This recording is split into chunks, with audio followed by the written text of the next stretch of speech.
Assalamualaikum warahmatullahi wabarakatuh. Bismillahirrahmanirrahim. Alhamdulillahilladzi fadola bani adama bil ilmi wal amali ala jami'il alami. Wassalatu wassalamu ala Muhammadin sayyidil arabi wal ajami wa ala alihi wa ashabihi ya nabiyil ulumi wal hikami amma ba'du. Pertama-tama marilah kita memanjatkan puja dan puji syukur kehadirat Allah Subhanahu wa taala yang telah memberikan nikmat tak terhingga kepada kita semua. Di antaranya nikmat iman dan Islam, juga nikmat sehat jasmani dan rohani, sehingga alhamdulillah pada kesempatan yang berbahagia ini kita semua masih bisa mengikuti pembelajaran walaupun secara daring. Semoga kita semua diberikan kemudahan dan kelancaran oleh Allah dalam belajar, dan semoga kita semua dijadikan orang yang sukses, bahagia hidupnya di dunia dan akhirat. Amin ya Allah ya Rabbal alamin. Salawat beserta salam semoga tetap tercurahkan kepada baginda Nabi besar Muhammad SAW, kepada para keluarganya, para sahabatnya, dan mudah-mudahan juga sampai kepada kita selaku umatnya. Amin ya Allah ya Rabbal alamin. Oke, sebelum mulai materi kepesantrenan, alangkah baiknya bagi teman-teman yang suka dengan video ini untuk subscribe di channel ini. Insya Allah nanti partisipasi dari teman-teman itu akan menjadi sedekah jariah yang pahalanya akan mengalir terus sampai nanti kita meninggal. Amin ya Allah ya Rabbal alamin. Sebelum kita mulai ke materi, alangkah baiknya kita awali pembelajaran ini dengan membacakan Bismillah. Bismillahirrahmanirrahim. Kenapa setiap kita melakukan suatu pekerjaan diawali dengan membaca Bismillah? Karena dalam sebuah hadis Nabi SAW dijelaskan, Kulu amrin zibalin la yubda'u bihi bismillahirrahmanirrahim fahuwa aqta'un ay abtarun ay ajazamun. Yang artinya setiap pekerjaan atau setiap perbuatan yang dianggap baik menurut syara atau agama yang tidak dimulai dengan membaca bismillah, maka pekerjaan tersebut itu akan putus dari berkahnya, dalam artian tidak akan mendapatkan berkah. Nah, makanya kalau pekerjaan yang kita lakukan ingin mendapatkan berkah dari Allah, maka harus diawali dengan membaca bismillah. Apalagi pekerjaan yang dianggap bagus menurut agama seperti belajar, terus mengaji, ya, termasuk makan juga. Ya, kalau kita niati supaya kuat melaksanakan ibadah, insya Allah itu ya menjadi nilai ibadah. Nah, kalau makannya kita awali dengan membaca bismillah, minumnya kita awali dengan membaca bismillah, insya Allah makanan dan minuman yang masuk ke dalam perut kita itu akan membawa berkah. Dampaknya kesananya kita akan semangat dalam belajar, akan semangat dalam beribadah. Amin ya Allah ya Rabbal alamin.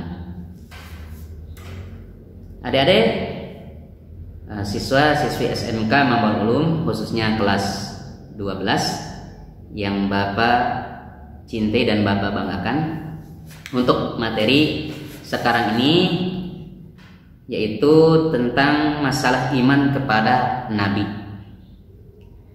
Jika ditanyakan kepadamu, bagaimana kamu beriman kepada para nabi? Maka di sini kamu harus menjawab bahwa nabi yang pertama adalah Nabi Adam alaihissalam. Jadi Nabi Adam itu adalah nabi yang pertama dan manusia yang pertama kali diciptakan oleh Allah. Mungkin adik-adik sudah hafal ya nama-nama 25 nabi dan rasul yang wajib diketahui. dari mulai Nabi Adam sampai terakhir Nabi Muhammad SAW. Ya, kita sebagai orang Islam harus hafal. Ya, meskipun sekarang sudah lupa, tadinya sudah pernah hafal. Itu Nabi yang pertama adalah Nabi Adam alaihissalam. Nabi Adam itu kan bapak moyang kita. Kalau nenek moyang kita yaitu Siti Hawa. Nah, nama lain daripada Nabi Adam ini di dalam kitab Syarah Fathul Ghaus disebutkan adalah Asy-Syarif, yang artinya mulia. Jadi Nabi Adam itu Asy-Syarif, ya, nama lainnya yang punya arti mulia. Terus ada lagi yang menyebutnya Abul Bashar. Ini nama yang lain. Jadi selain Asy-Syarif ada lagi nama yang lainnya adalah Abul Bashar. Abul Bashar itu artinya ya bapak moyangnya manusia. Terus untuk nama lakobnya, nama julukannya adalah Sofiullah. Apa Sofiullah itu? Artinya Sofiullah itu adalah kekasih Allah. Jadi nama-nama nabi, ya, yang sudah kita hafal termasuk Nabi Adam ini sebagian ada yang mempunyai nama yang lain dan ada yang mempunyai nama laqab atau julukannya. Seperti Nabi Adam kan julukannya Sofiullah, kekasih Allah. Terus ada lagi seperti Nabi Ibrahim. Nah, Nabi Ibrahim itu kan nama julukannya atau samarannya adalah Khalilullah. Artinya sama dengan Sofiullah, itu kekasih Allah. Nah, kalau nama laqab atau julukan Nabi kita Muhammad SAW yaitu Habibullah. Kalau Habibullah itu artinya kekasih Allah. Terus apa bedanya dengan Khalilullah dan Sofiullah? Bedanya kalau Habibullah mungkin itu tingkatannya tingkatan paling atas, ya, dibandingkan dengan Khalilullah dan Sofiullah. Terus untuk tingkatan yang kedua yaitu Khalilullah yang diberikan kepada Nabi Ibrahim, dan tingkatan yang ketiga yaitu Sofiullah, kekasih Allah yang diberikan kepada Nabi Adam alaihi salam. Nah, setelah Nabi Adam, kemudian yang kedua Nabi siapa? Nabi Idris. Nah, setelah Nabi Idris kemudian Nabi Nuh, terus terakhir ya sampai Nabi Muhammad Shallallahu Alaihi Wasallam. Jadi Nabi Muhammad itu adalah Nabi yang paling akhir diutus oleh Allah. Sesudah Nabi Muhammad itu tidak ada Nabi lagi. Makanya kalau ada orang yang ngaku-ngaku jadi Nabi setelah Nabi Muhammad, maka tanggapan kita, respon kita wajib untuk tidak percaya. Kenapa? Ya karena dia itu sudah jelas-jelas berbohongnya. Sementara di sini diterangkan bahwa setelah Nabi Muhammad itu tidak ada nabi lagi, ada juga para sahabat, tabi'in tabi'at, para ulama kesini. Jadi kalau di zaman sekarang ada orang yang ngaku-ngaku jadi nabi, maka kita tidak boleh untuk percaya kepada dia. Banyaklah orang-orang yang ngaku jadi nabi. Bahkan bukan hanya sekarang, ketika zaman para sahabat aja ya, ketika zaman Rasulullah aja itu banyak yang ngaku-ngaku jadi nabi, termasuk salah satunya adalah Musailamah Al-Kadzdzab. Musailamah si tukang pembohong itu ngaku jadi nabi, sampai akhirnya diperangi kemudian mati terbunuh. Apalagi setelah zaman para sahabat ya, zaman Khulafaur Rasyidin itu banyak sekali orang-orang yang ngaku jadi nabi. Ya, sampai sekarang juga nih di zaman yang sudah semakin canggih dan modern, itu bertambah banyak lagi orang-orang yang ngaku jadi nabi. Itu harus kita perangi ya. Jadi kalau sekarang ada orang yang datang ke rumah kita terus dia menyatakan atau memproklamirkan dirinya sebagai nabi, kita tidak boleh percaya, karena kita harus yakin bahwa nabi terakhir itu adalah Nabi Muhammad. Sesudah Nabi Muhammad itu tidak ada nabi lagi. Adik-adik siswa-siswi SMK Mambul Ulum khususnya kelas 12 yang Bapak cintai dan Bapak banggakan.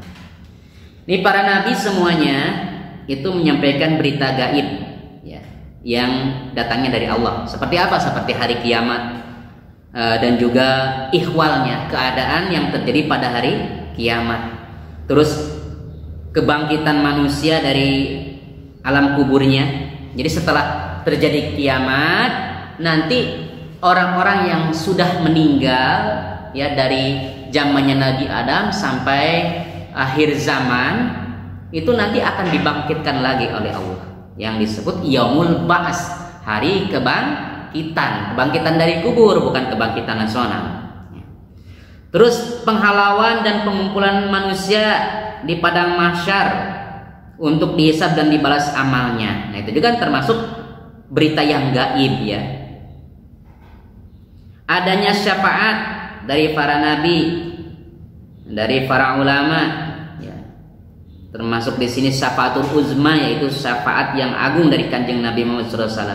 Adanya mizanul amal atau neraca amal, ya timbangan amal. Adanya as-sirat, jembatan yang membentang antara mahsyar dan surga, yang mana di bawahnya itu ada api neraka. Terus tentang surga dan nikmat yang ada di dalamnya, tentang neraka dan siksa yang ada di dalamnya, itu semua kan termasuk berita gaib. Nah, itu disampaikan oleh para nabi dan rasul. Kemudian mereka memberikan nasihat dengan benar. Nih, para nabi dan rasul di samping menyampaikan berita gaib yang datangnya dari Allah, mereka juga memberikan nasihat kepada umatnya itu dengan benar, tidak dengan bohong atau tidak dengan guyonan. Jadi mereka memberikan nasihat kepada umatnya itu secara benar-benar. Mereka tidak pernah menipu umatnya dari apa yang diberitakan dan didakwahkannya. Jadi apa saja yang disampaikan oleh para nabi dan rasul itu benar adanya. Apa saja yang dikatakan oleh para nabi dan rasul itu pasti benar adanya. Karena rasul itu mustahil mempunyai sifat kizib yang artinya bohong. Di samping itu juga mereka menyampaikan hukum-hukum Allah kepada umatnya, karena mereka diperintahkan untuk menyampaikannya.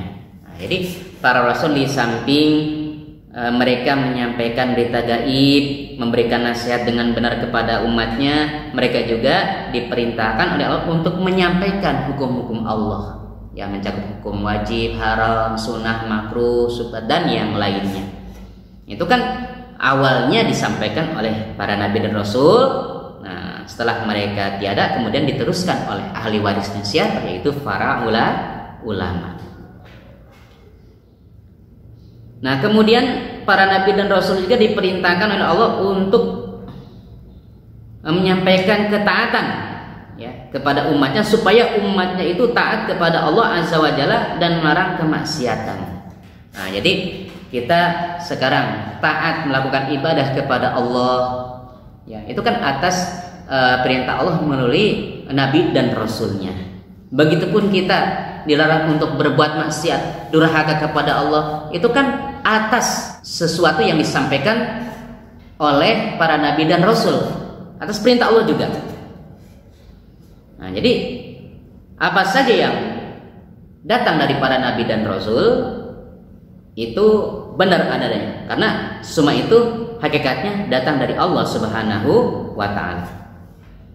Dengan apa Rasulullah menyampaikan hal tersebut ya, supaya ditanggapi, supaya diyakini oleh umatnya. Nah, di sini setiap nabi dan rasul kan oleh Allah diturunin ya kitab.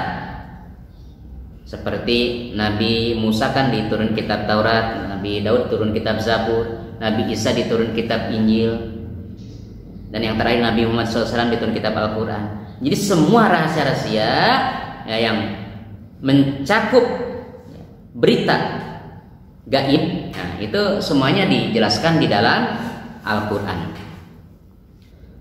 Nah, selain dengan peraturan kitab, juga Allah mengutus malaikat melalui mimpi, dalam tidur, atau dengan ilham, atau tanpa perantaraan. Jadi selain dengan kitab, nanti Allah akan mengutus malaikat untuk menyampaikan kabar atau berita, ya, entah itu lewat mimpi ataupun melalui ilham.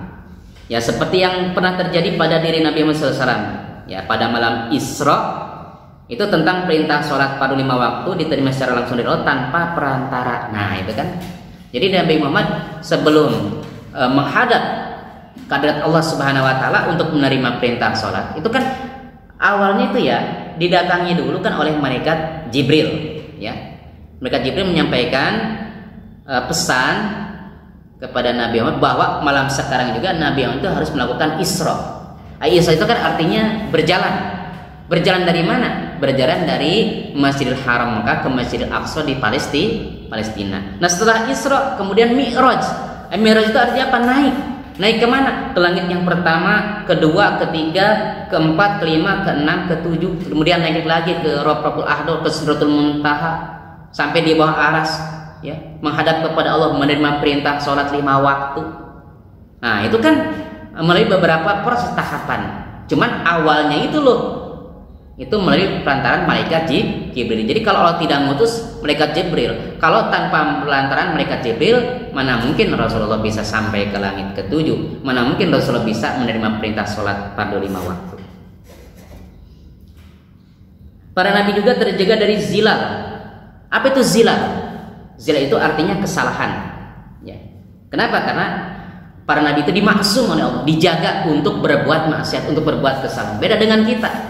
Kita makan dikit-dikit, ya, melakukan kesalahan, dikit-dikit melakukan dosa, dikit-dikit kita mah lupa. Nah, itu yang membedakan antara kita dengan Rasul. Makanya pantas kita nih yang namanya manusia kan al-insan mahalul khata' wa nisyan. Manusia itu adalah tempatnya salah dan lupa. Jadi manusia kadang-kadang salah, kadang-kadang lupa, bahkan kadang-kadang benar, kadang-kadang salah. Jadi tengah-tengah manusia, tidak seterusnya benar dan tidak seterusnya salah. Ya kalau benar terus berarti malaikat itu namanya. Kalau salah terus ya berarti iblis namanya. Jadi manusia mah bainal malaikat wa iblis, di antara malaikat dan iblis. Kadang benar, kadang salah. Itu beda dengan Rasul. Kalau Rasul itu dimaksum oleh Allah, dijaga dari zilal, yaitu dari suatu kesalahan. Nah, kesalahan ini apa sih? Yang dimaksud dengan zilal atau kesalahan ini adalah dosa-dosa kecil, ya. Dosa-dosa kecil, dosa-dosa yang tidak terasa. Contohnya seperti apa? Nih, yang termasuk dosa kecil nih ya, yang sering kita lakukan dalam aktivitas sehari yang kita tidak nyadar. Contoh seperti kita kencing sambil berdiri, itu termasuk dosa kecil, awas. Kalau sekali 2 kali sih, ya itu ya malu mungkin ya. Tapi kalau keseringan, wah ini kan lama-lama tambah banyak tuh dosanya. Kalau sudah banyak ya nantinya jadi dosa besar. Nah kalau Rasul nggak seperti itu. Jangankan dosa yang besar, dosa yang kecil aja itu beliau dijaga oleh Allah, dimaksum oleh Allah untuk melakukan dosa-dosa kecil. Nah mereka juga terjaga dari dosa-dosa besar, baik lahir maupun batin. Bahkan terjaga dari perkara terlarang, sekalipun secara makruh sejak masa kecilnya. Tuh ya, luar biasa sekali nih ya para nabi dan rasul. Di samping mereka terjaga dari dosa kecil, ya, mereka juga terjaga dari dosa-dosa besar. Ya, bukan hanya lahirnya saja, batinnya juga. Kalau lahir ya ini ya yang kelihatan oleh kita ya. Contoh seperti apa dosa besar tapi yang lahir ya, secara lahiriah ya. Ya seperti mabuk-mabukan, main judi kan ya. Terus zina itu kan dosa besar tapi secara zahir ya, secara lahiriah. Itu kan kelihatan oleh kita perbuatannya. Ini yang dosa batinnya tuh, yang hubungannya dengan hati seperti hasud, dengki, ya, terus apalagi riya kayak gitu tuh, ya, itu kayaknya nggak pernah ada, ya, pada hati para nabi dan rasul. Kenapa? Karena yaitu para nabi dan rasul itu dimaksum oleh Allah, dijaga dari perbuatan dosa besar, baik dosa secara lahir maupun batin. Beda dengan kita, kalau kita mau ya, zahirnya iya, batinnya juga iya. Ya, zahirnya ya contoh kecil, meskipun kita nggak merasa, kita nggak pernah mabuk-mabukan, nggak pernah main judi, nggak pernah berbuat zina, ya.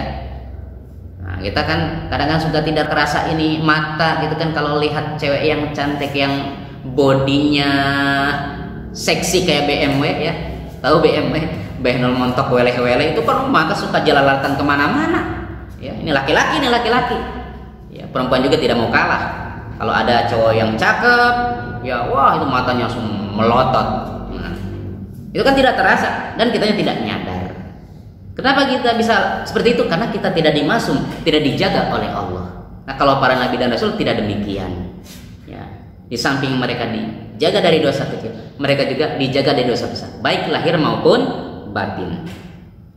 Menurut Syekh Ahmad Ad-Dadiri dan juga menurut pendapat majelis ulama, dan ini dijadikan sebagai pendapat yang benar, ya, bahwa para nabi dan rasul sebelum diangkat menjadi nabi dan itu sudah terpelihara, sudah dijaga dari dosa besar dan dosa kecil. Makanya di sini kita sebagai orang Islam, kita sebagai orang yang beriman, wajib mempercayai dan meyakini dengan seteguh hati kalau para nabi dan rasul itu terjaga dari dosa. Ya. Kalau para nabi dan rasul itu terjaga dari perbuatan maksiat. Kemudian mencintai para nabi merupakan syarat sahnya iman. Sementara membenci para nabi itu adalah kufur. Kufur itu berarti perbuatannya, sifatnya. Kalau orangnya kafir, ya. Makanya kita jangan coba-coba menentang para nabi dan rasul. Jangan coba-coba membenci para nabi dan rasul. Kenapa? Di sini disebutkan orang yang menentang, orang yang membenci para nabi dan rasul itu dikatakan kafir. Nauzubillah. Semoga dengan materi yang singkat ini, ya, kita bisa memperbaiki kehidupan kita bisa lebih waspada lagi, ya, jangan sampai kita terpengaruh oleh provokasi ataupun terpengaruh oleh oknum-oknum yang tidak bertanggung jawab, ya. Sesuai dengan pembahasan di sini, kita harus iman kepada para nabi dan rasul, yang mana di sini kita harus meyakini bahwa nabi yang pertama itu adalah Nabi Adam dan yang terakhir adalah Nabi Muhammad SAW. Yang jelas kita dalam kehidupan ini tidak pernah lepas dari yang namanya dosa. Nah, kalau kita merasa punya dosa, kita harus banyak-banyak bertobat, banyak-banyak mohon ampun kepada Allah. Mumpung di bulan Muharram. Karena dalam sebuah keterangan disebutkan salah satu amalan yang istimewa yang harus kita lakukan di bulan Muharram ini adalah banyak-banyak membaca istighfar. Kenapa? Karena Allah menerima taubatnya Nabi Adam, ya, itu terjadi pada tanggal 10 bulan Muharram. Allah menerima taubatnya Nabi Yunus ketika berada di dalam perut ikan, itu terjadi pada tanggal 10 bulan Muharram. Dan terakhir, Allah menyelamatkan Nabi Musa dari kejaran Raja Firaun, itu juga sama terjadi pada bulan Muharram. Jadi mumpung di bulan Muharram, banyak-banyaklah kita meminta istighfar, mohon ampun kepada Allah supaya dosa kita, kesalahan kita, baik yang dulu, yang sekarang ataupun yang akan datang, baik yang sengaja atau yang tidak disengaja, baik yang terasa atau yang tidak terasa, itu diampuni oleh Allah. Amin ya Allah ya Rabbal alamin. Itu saja barangkali yang bisa Bapak sampaikan, ya, walaupun hanya sebentar, mudah-mudahan ini ada manfaatnya, ya, bagi kalian, dan ini bisa dijadikan sebagai bekal untuk kalian, ya, dalam mengarungi bahtera kehidupan ini. Bapak hanya bisa mendoakan kalian semoga kalian nanti setelah lulus dari sini jadi orang sukses, dimudahkan segala urusan, ya, dimudahkan dalam urusan rezeki. Semoga kalian menjadi orang yang hidupnya bahagia. Cuman pesan Bapak satu, kalian jangan pernah tinggalin sholat, itu saja. Karena yang menentukan sukses dan tidak seseorang di masa depan adalah sholatnya. Kalau kalian sering ninggalin sholat, jangan harap jadi orang sukses. Tapi kalau kalian rajin sholat, apalagi laki-laki suka berjamaah, insya Allah Bapak jamin kalian jadi orang yang sukses. Amin ya Allah ya Rabbal alamin. Terima kasih. Ya, mohon maaf. Wassalamualaikum warahmatullahi wabarakatuh.